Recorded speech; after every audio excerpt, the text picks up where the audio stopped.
الحمد لله رب العالمين. الصلاة والسلام الصادق الأمين نبينا محمد وعلى آله وأصحابه أجمعين. أما بعد.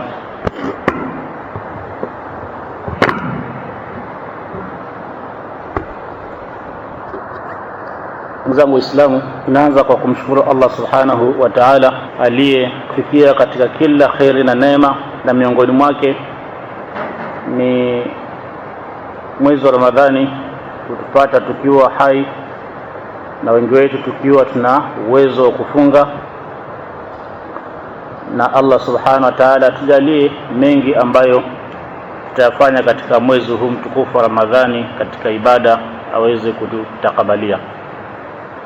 Leo inshallah nitaanza kwa kuzungumzia kuhusu fadhila za saumu.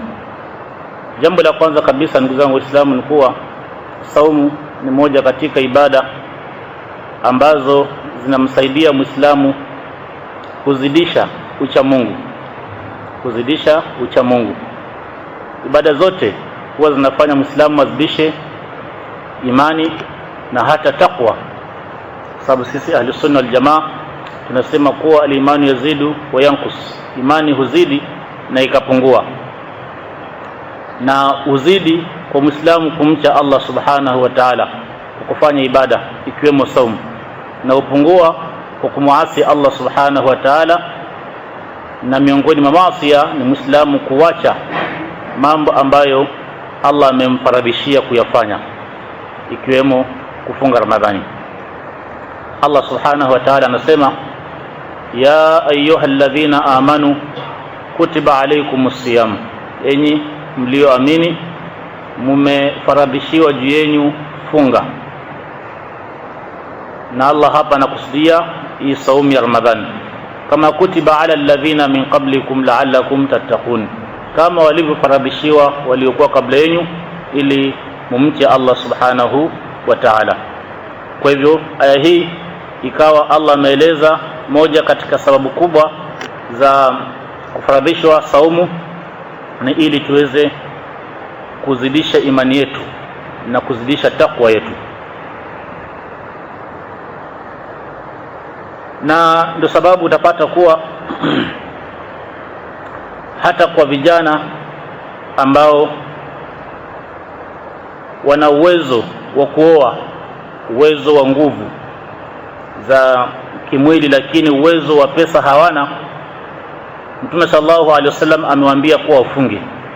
Mtume akasema kwa hadithi maarufu ya kuwa faman lam yastati', yule ambaye hatoweza kuoa kwa kuwa hana pesa, hana mali, ngawa nguvu za kiume anazo, Mtume akasema kuwa fa alayhi bisawm, basi ajitahidi kufunga.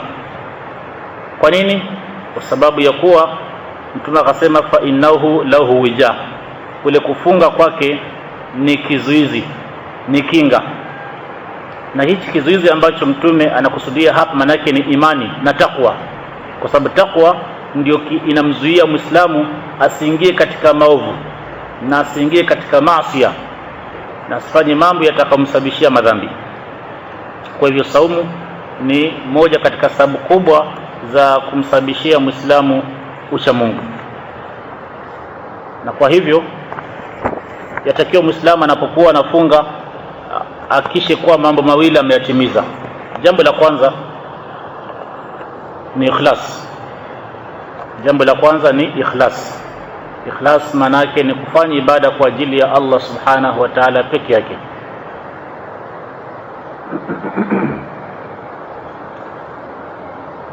Na jambo la pili ni mutabaa, ni kujitahidi Muislamu anapofunga awe anafanya yale ambayo Mtume sallallahu alaihi wasallam ametuambia kuwa tukiwa tumefunga tuyafanye, na epukane na yale ambayo Mtume sallallahu alaihi wasallam ametuambia kuwa tukiwa tumefunga tuepukane na mambo hayo.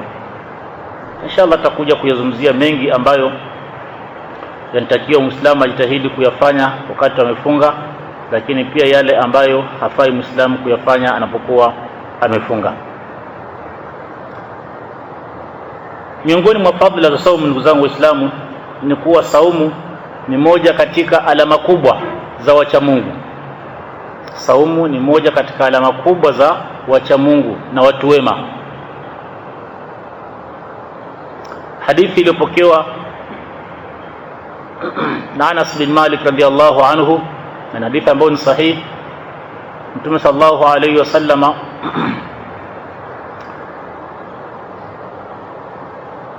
alikuwa akiwaombea watu fulani dua na ikawa ameombea dua kwa kujitahidi kuombea dua ambayo itakuwa ni njema kwao. Anas anasema kuwa mtume alikuwa anasema hivi katika dua yake: ja'ala Allahu alaykum salata qaumi abrarin, ja'ala Allahu alaykum salata qaumin abrarin, Allah ajalie juu yenu muwe na swala ya watu ambao ni wacha Mungu, watu wema. Na abrar ni watu ambao ingawa kuna watu wema, lakini hao wanakuwa wamewazidi wenzao katika wema. Yaqumuna al-layl, sala yenyewe ambayo mtume anakusudia hapa ni kusimama usiku.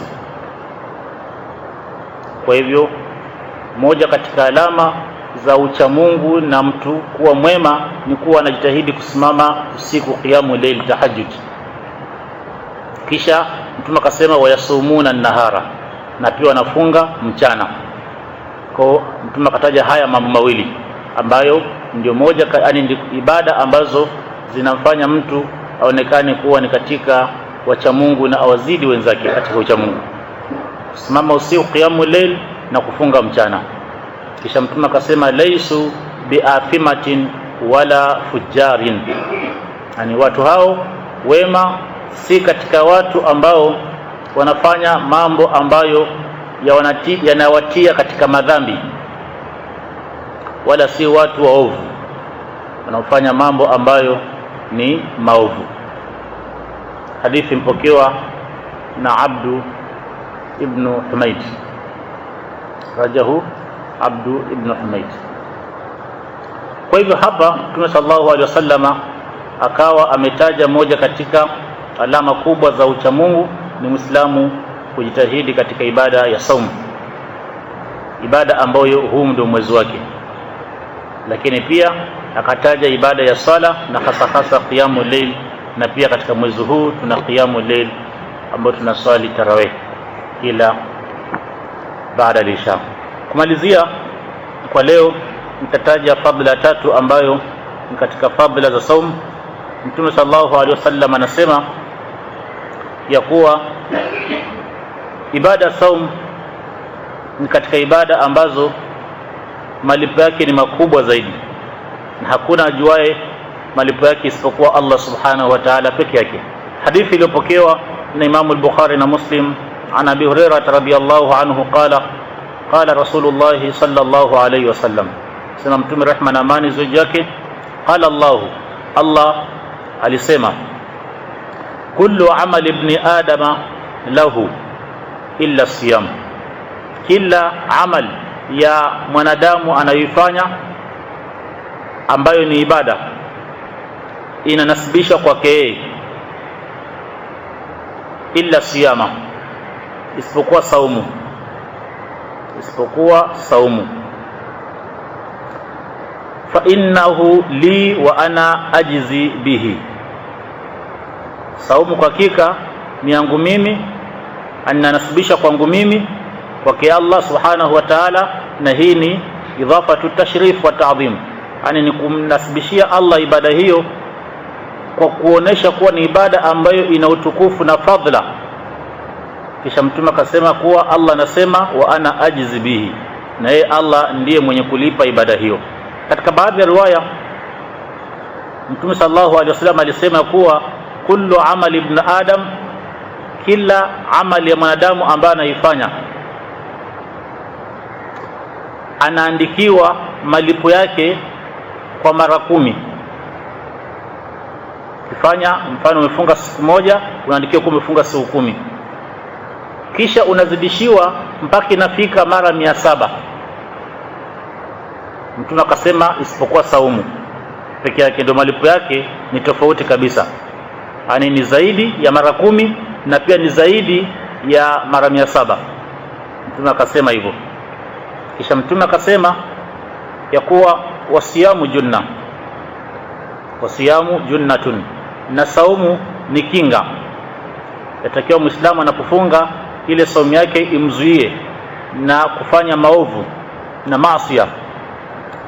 Wa idha kana yawmu sawmi ahadikum, kunapokuwa siku ya saumu ya mmoja wenu, amefunga mfano kama leo hivi, Waislamu muko na saumu, fala yarfuth wala yaskhab, asiongee maneno machafu wala asifanye maovu, wala yaskhab, wala asifanye fujo, asiwe ni mtu mwenye kufanya makelele na kuudhi wenzake.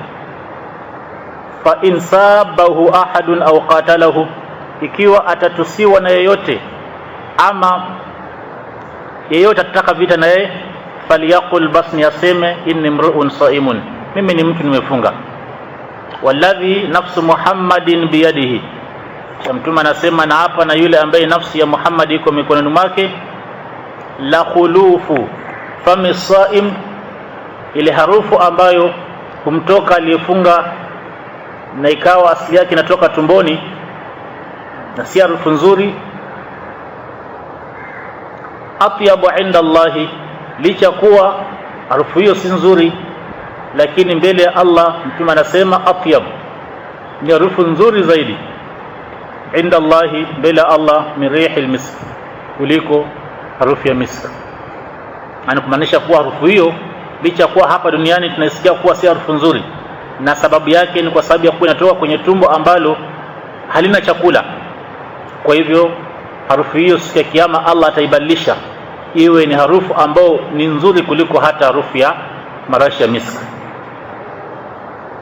Mtume akasema lisaimi farhatani, kwa mwenye kufunga, kila mwenye kufunga ana furaha mbili, yafrahuma, furaha ambazo Mtume anatuhakikishia kuwa kila mwenye kufunga atafurahi hizo furaha mbili.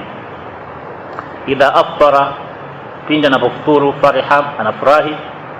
Wa idha laqiya rabbahu fariha bisawmihi, na atakapokutana na Mola wake pia atafurahi kwa saumu yake, kwa yale malipo ambayo atapewa, malipo ambayo ni makubwa zaidi.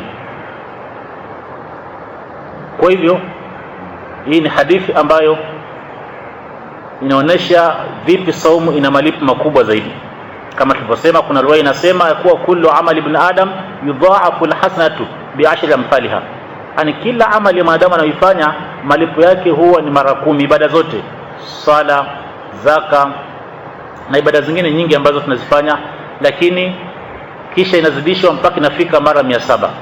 Ama kuhusu saumu, Mtume akasema kuwa Allah anasema isipokuwa saumu peke yake malipo yake ni tofauti, na anajua ni Allah peke yake, na hii kuonesha ukubwa wa malipo ya ibada ya saumu. Kwa hivyo yatakiwa ndugu zangu Waislamu tumombe Allah subhanahu wa ta'ala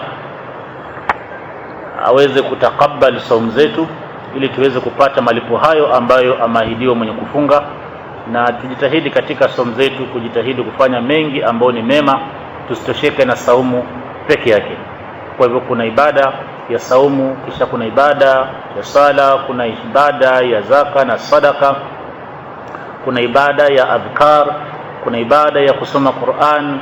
Ibada zote hizi yatakiwa tujitahidi angalau tusitosheke na saumu peke yake, kwa sababu ni mwezi ambao kwa hakika yatakiwa tuweze kufaidi na hizi khairi zote na ibada zote. Subhanakallahumma rabbana bihamdika